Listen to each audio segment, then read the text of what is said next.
आप सभी को नमस्कार।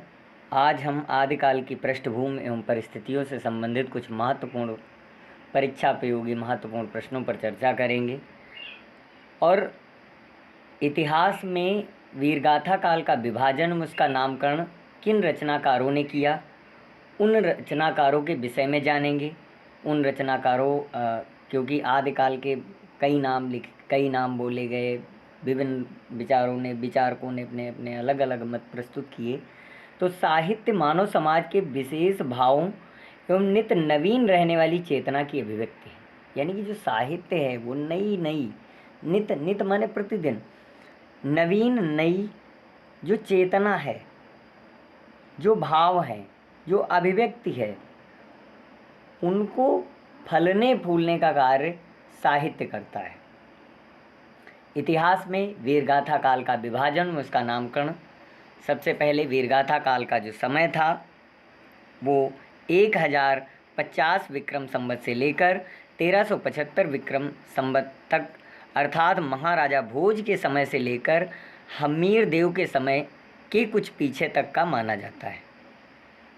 महाराजा भोज के समय से लेकर के हम्मीर देव के समय तक का के पीछे तक का माना जाता है।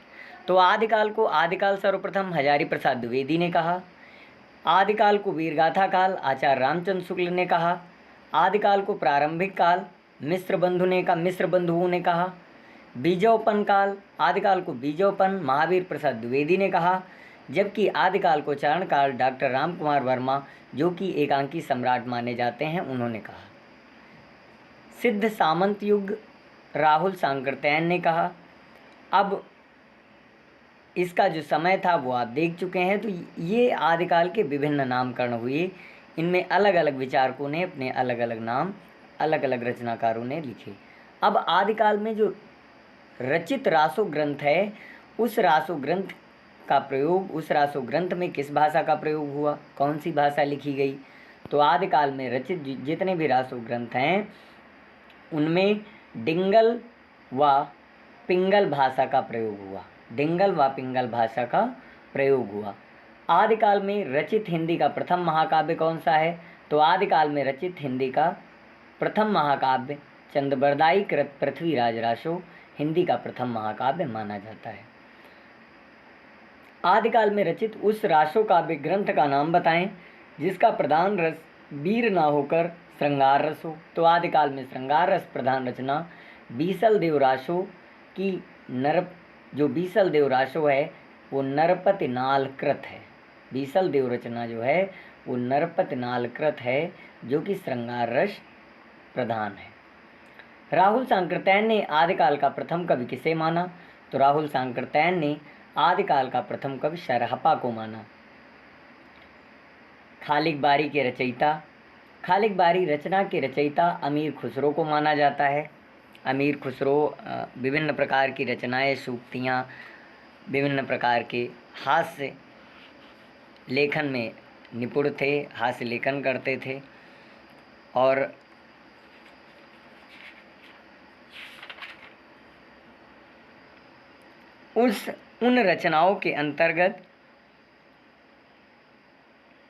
उन रचनाओं को देखते हुए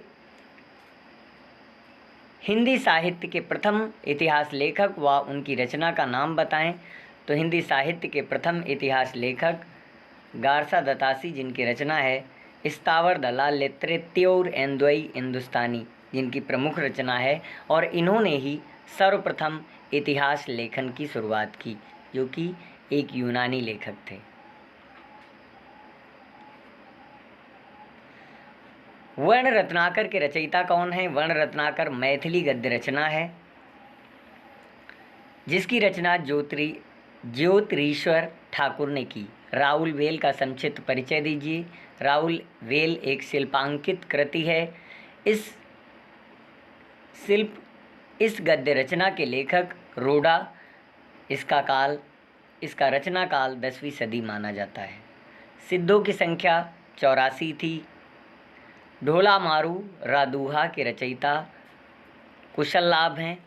आचार्य रामचंद्र शुक्ल ने भक्ति काल की समय सीमा 1300 1575 विक्रम संवत से 1700 विक्रम संवत तक बताया है।